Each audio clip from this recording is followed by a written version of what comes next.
We got lots of space, move in. Okay. Emmett Till. 14-year-old Emmett Till was visiting relatives in Money, Mississippi on August 24, 1955, when he was accused of whistling at Carolyn Bryant, a white woman who was a cashier at a grocery store. 4 days later, Bryant's husband Roy and his half-brother J.W. Milliam kidnapped Till, beat him, tortured him, and shot him in the head.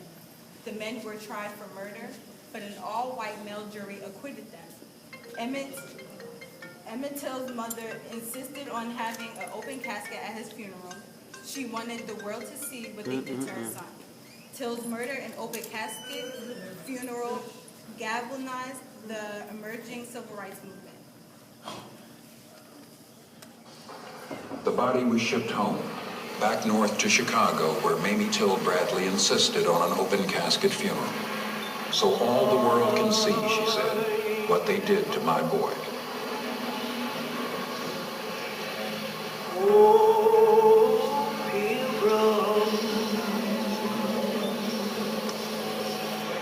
Of sorrow,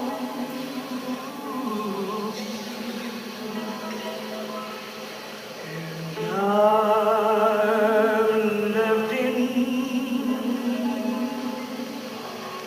this old wide world. Jet magazine showed Till's corpse, beaten, mutilated, shot through the head. An entire generation of young black people would remember the horror of that photo.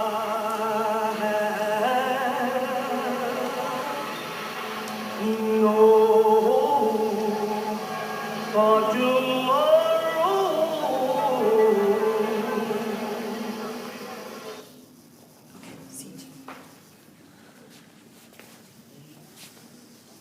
Okay, guys, come on over to scene 2.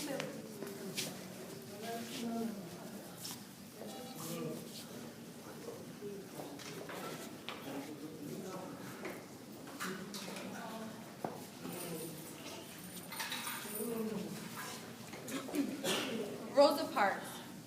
It was on December 1st, 1955 that Rosa made her famous stand while sitting on the bus. Rosa had settled in her seat on the bus after a hard day's work. All the seats on the bus had filled up when a white man boarded. The bus driver told Rosa and some other African Americans to stand up. Rosa refused. The bus driver said he would call the police. Rosa didn't move. Soon the police showed up and Rosa was arrested. That night, a number of African American leaders got together and decided to boycott the city buses. This meant that Africans would no longer ride the buses. One of these leaders was Dr. Martin Luther King Jr. The boycott continued for 381 days. Finally, the U.S. Supreme Court ruled that the segregation laws in Alabama were unconstitutional. For a number of years, Negro passengers on the city bus lines of Montgomery have been humiliated, intimidated, and faced threats on this bus line. Just the other day, one of the fine citizens of our community, Mrs. Rosa Parks, was arrested because she refused to give up her seat for a white passenger. Mrs. Rosa Parks was arrested, taken down to jail, taken from the bus, just because she refused to give up her seat. At present, we are in the midst of a protest, Negro citizens of Montgomery, representing some 44% of the population. 90% at least of the regular Negro bus passengers are staying off the buses, and we plan to continue until something is done.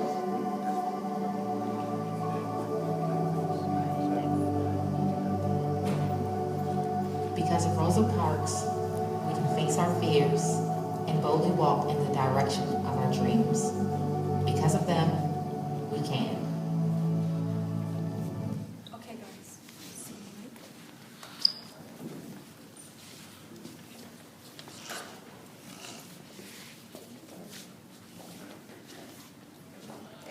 Lunch counter sit-in. On February 1st, 1960, 4 black teens sat down at a whites-only Wallworks lunch counter in Greensboro, North Carolina. Franklin McCain, Joseph McNeil, Ezel Blair Jr., and David Richmond wanted much more than the coffee and donuts. The waitress refused to serve them. Their goal was to stop the unfair treatment of blacks at the lunch counter and many more places in the United States. The Greensboro Four, along with friends and supporters, continued to return to the lunch counter every day. After 6 months, the students were finally served.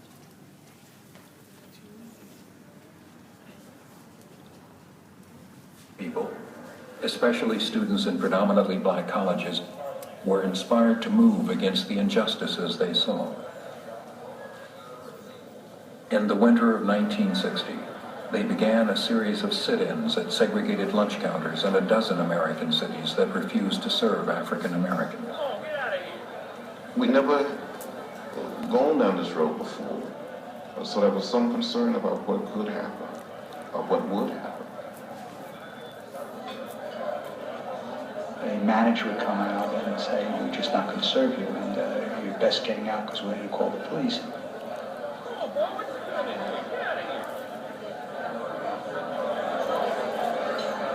And there was always the uncertainty of what would happen. And you just stay there and you keep your eyes on the prize.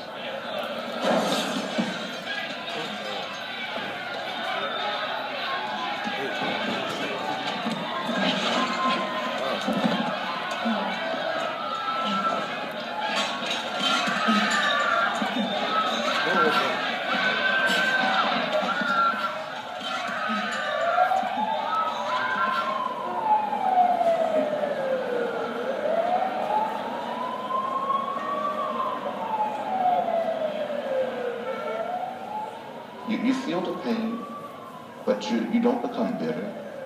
You don't become hostile. And you sort of lose yourself. You forget about your own circumstances. And you become involved in the circumstances of others. But we were committed to the philosophy and to the discipline of nonviolence.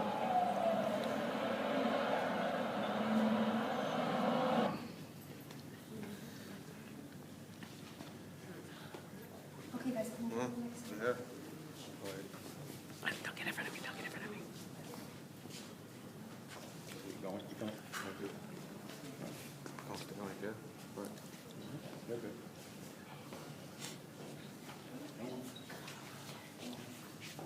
Thank you. Ruby Bridges. As a 6-year-old first grader in New Orleans in 1960, Ruby Bridges became the first black student to attend an all-white elementary school in the South. She showed unforgettable loving forgiveness and courage when faced with the ugly, screaming white mob who jeered and taunted her every day as she walked into William Pratt's elementary school. Federal marshals had to escort Ruby to school, but she never quit or turned back. Ruby astonished her teacher one day when she asked Ruby why she had paused and talked to the crowd of white adults that morning. And Ruby responded, "I wasn't talking, I was praying for them."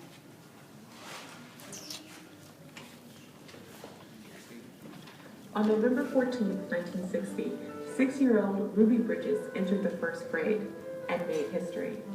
Bridges was the first African American to attend William Grant's Elementary School in New Orleans. Ruby and her mother were escorted by 4 federal marshals because the local and other federal officials were not willing to protect them. As she and her mother walked toward the school, crowds of onlookers shouted vicious and derogatory threats. 6 years later, the Supreme Court had ruled to desegregate schools in the landmark Brown versus the Board of Education case. Many parents withdrew their children because of integration, and Barbara Henry, a Boston native, was the only teacher willing to accept her. After some time, integration was accepted by the community, and more students, both black and white, enrolled in the school.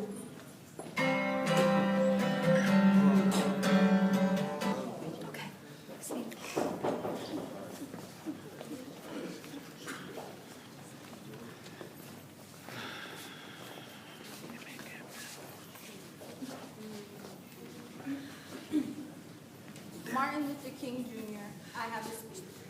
On August 28, 1963, Martin Luther King Jr. delivered his famous I Have a Dream speech in front of the Lincoln Memorial in Washington, D.C. King delivered his I Have a Dream speech during the March on Washington for Jobs and Freedom. That event is now remembered as one of the most important symbols of civil rights movement of the 1950s to 1960s. It was held to protest racial discrimination and to demand civil rights laws in Congress. Even though we face the difficulties of today and tomorrow, I still have a dream. It is a dream deeply rooted in the American dream. I have a dream that one day this nation will rise up and live out the true meaning of its creed. We hold these truths to be self-evident that all men are created equal.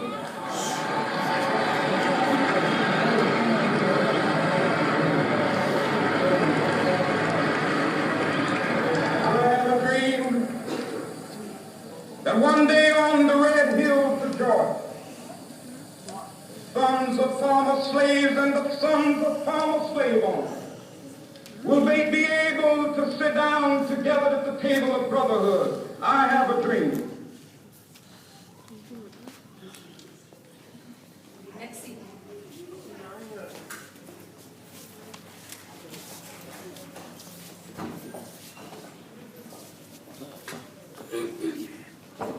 Four little girls.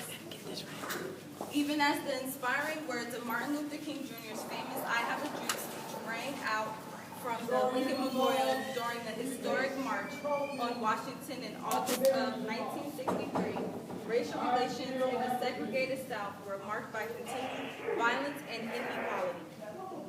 On September 15th, a bomb exploded before Sunday morning services at the 16th Street Baptist Church in Birmingham, Alabama. A church with a predominantly black congregation that served as a meeting place for civil rights leaders. 4 young girls were killed and many other people injured. Outrage over the incident and the violent clash between protesters and police that followed helped draw national attention to the hard-fought, often dangerous struggle for civil rights for African Americans.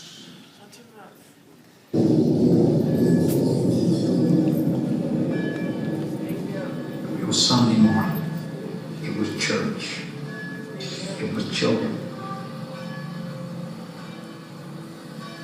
It was 10:22 in the morning at the Birmingham 16th Street Baptist Church. A group of young girls had just finished their Sunday school lesson. They were changing into their choir robes. The bodies and the partial clothing that you saw, it was like a nightmare. They were not participants. They were not leaders. They were not marchers or sit-ins. They didn't go on a freedom ride. They were just there, attending Sunday school.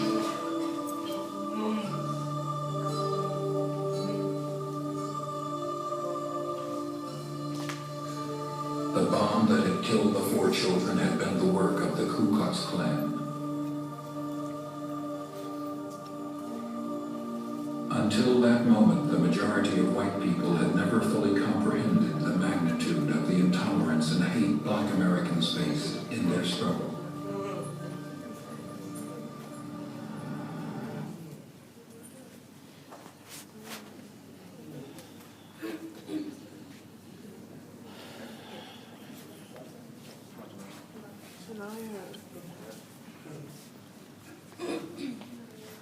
Malcolm X assassination. On the evening of February 21st, 1965, at the Audubon Ballroom in Manhattan, where Malcolm X was about to deliver a speech, 3 gunmen rushed the stage and shot him 15 times at point-blank range. Malcolm X was pronounced dead on arrival at Columbia Presbyterian Hospital shortly thereafter. He was only 39 years old.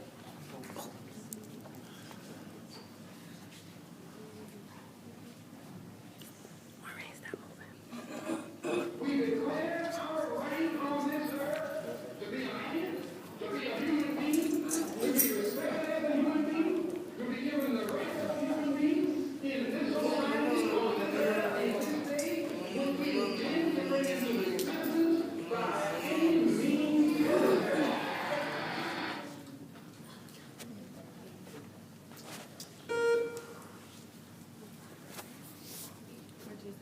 This one, right here.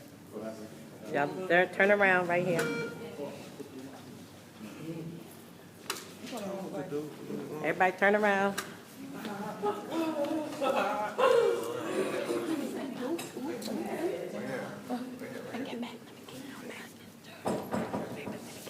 Selma March. In early 1965, Martin Luther King Jr. Southern Christian Leadership Conference. Mitch. Upon the introduction, at this time we'd like to let you know that the Black Rights Museum is going phenomenally. However, we are asking that the wait reading classes are called so that we can ensure that you can enter. We are a few minutes delayed so that everybody can have a full experience. So please wait until your classes are called before coming down. Stand ready, music on, so we want you to come down. Thank you. In early 1965, Martin Luther King Jr. Southern Christian Leadership Conference made Selma, Alabama, the focus of its efforts to register Black voters in the South. That March, protesters attempted to march for Selma to the state capital of Montgomery were met with violent resistance by state and local authorities. As the world watched, the protesters finally achieved their goal, walking around the clock for 3 days to reach Montgomery. The historic march greatly helped raise awareness of the difficulty faced by Black voters in the South and the need for a Voting Rights Act passed later that year. Okay, guys, the screen behind you.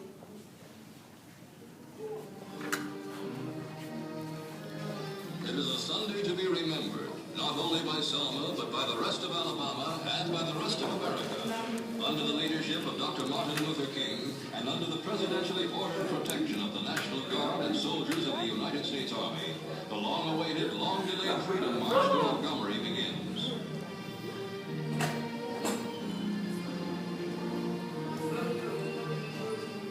UN Undersecretary Dr. Ralph Bunche is but one of many persons in public life who joined the march. The bridge where before the marchers had been turned back is crossed without incident. By one means or another, practically every foot of the 54-mile course is under surveillance to prevent violence. Some 3,200 people walked the first few miles from Selma. After the first day, when the highway narrows from 4 to 2 lanes, the number is reduced to 300. First night's stop is at a farm where tents have been pitched in a cornfield. The logistics of feeding and preserving the health of the participants has been as carefully worked out as an army maneuver. A 5-day trek will end at the Executive Mansion, where one of the most impressively delivered petitions in history, a petition for rights for Negroes, will have been brought to the governor.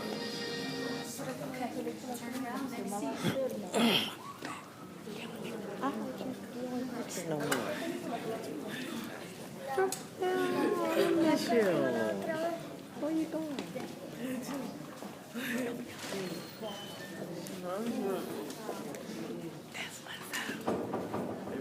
That's what you need. Black Panthers.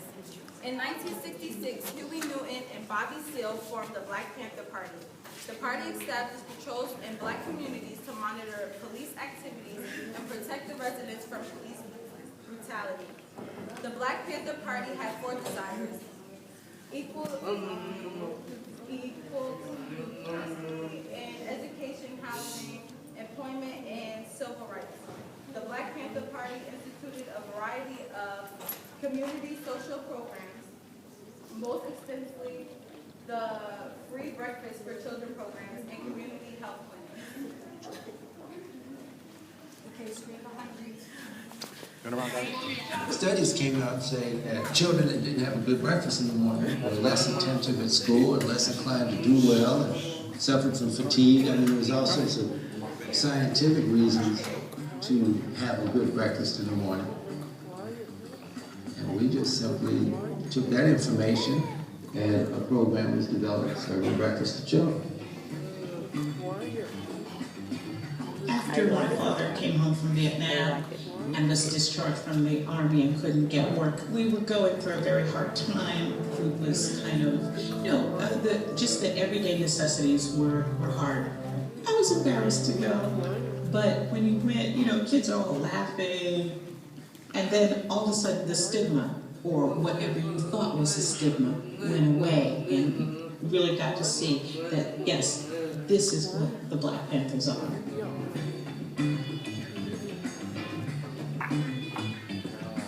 We were showing love for our people. If you have a child and you know that, hey, these men and women are going to feed my child in the morning, that's a big deal.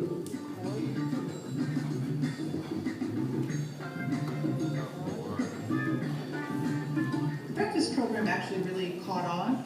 It served about 20,000 meals a week to young people in 19 different communities. So it wasn't a fly-by-night thing. It really actually was making a difference.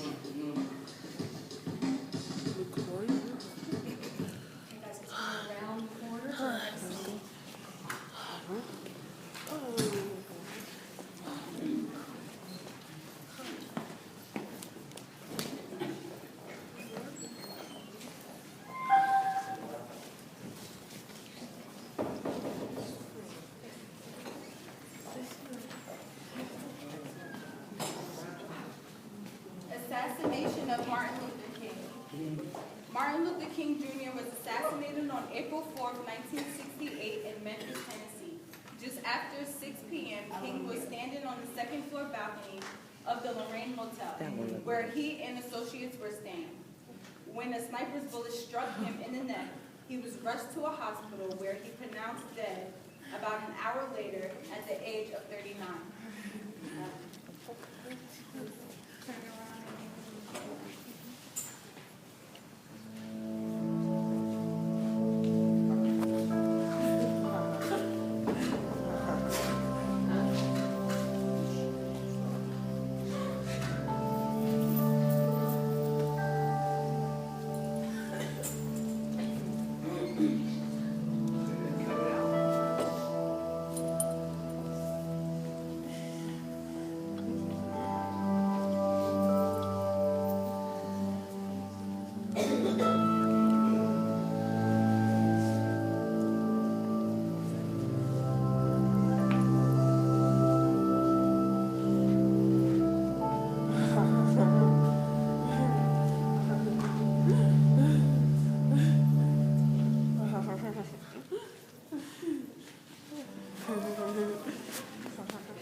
Black Lives Matter. In 2013, the Black Lives Matter movement began with the use of the hashtag Black Lives Matter on social media. After the acquittal of George Zimmerman in the shooting death of African-American teen Trayvon Martin, Black Lives Matter became nationally recognized for its extreme demonstrations following the 2014 deaths of 2 African-Americans, Michael Brown, resulting in protests and unrest in Ferguson, and Eric Garner in New York City.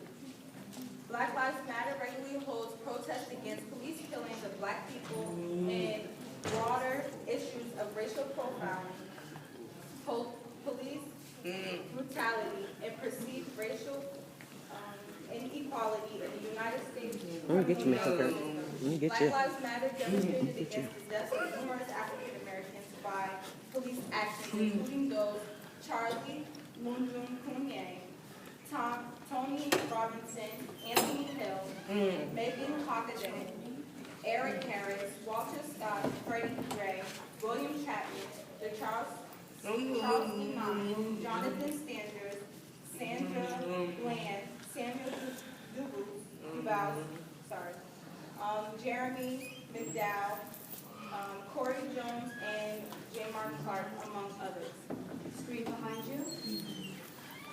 He has to come get his ID, sir, and his driver's license.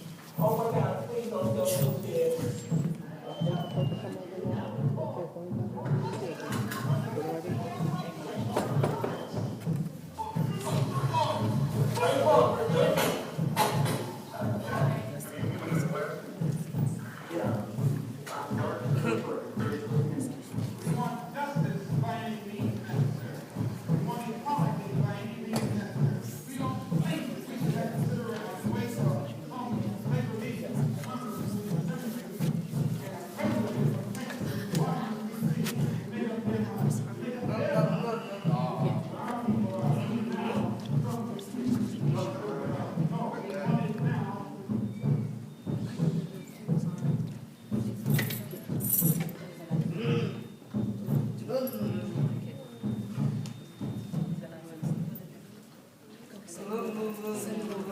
Okay, guys, attention back at the scene, please. No. Go ahead, Hakeem. Hakeem, go ahead, Hakeem. Rosa.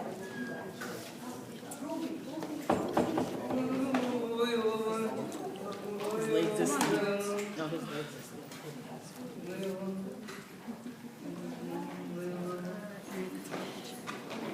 Mr. Pagan, we'd like your class to join us for a march around the first floor, please.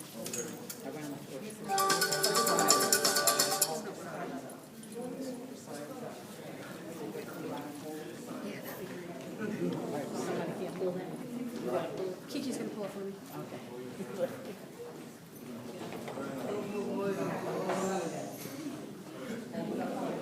One day, Okay, let's march. when the glory comes, Let's go, guys. it will be ours. It will be ours. Let me get in front of y'all. Oh, one day, when the war is won, we will be sure. Don't walk so fast. Don't walk fast. We will be sure. Oh, glory, glory, oh, glory. Slow down, slow down. Hands to the heavens, no man, no weapon. Formed against, yes, glory is destined. Everyday women and men become legends. Sins that go against our skin become blessings. The movement is a rhythm to us. Freedom is like religion to us. Justice is juxtaposition in us. Justice for all just ain't specific enough. One son died, the spirit is revisiting us. True and living in us. Resistance is us. That's why Rosa sat on the bus. That's why we walk through Ferguson with our hands up. When it go down, we woman and man up. They say stay down. We stand up, shots be on the ground. The camera panned up, King pointed to the mountaintop, and we ran up. One day, when the glory comes, it will be ours. It will be ours. Oh, one day, when the war is won, we will be sure. We will be sure.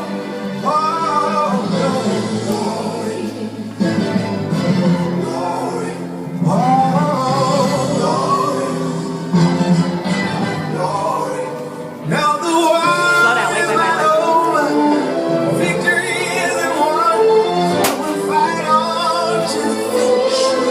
Anyway, it's all done. We'll cry glory, oh glory, oh glory. We'll cry glory, oh glory, oh.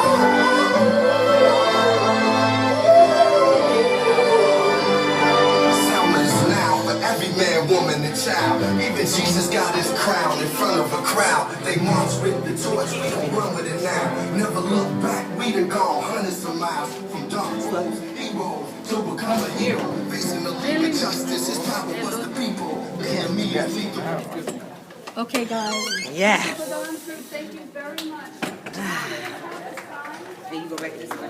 Yes, yes, yes, yes, yes, yes, yes, yes, yes, yes, Yes. Hey, all right.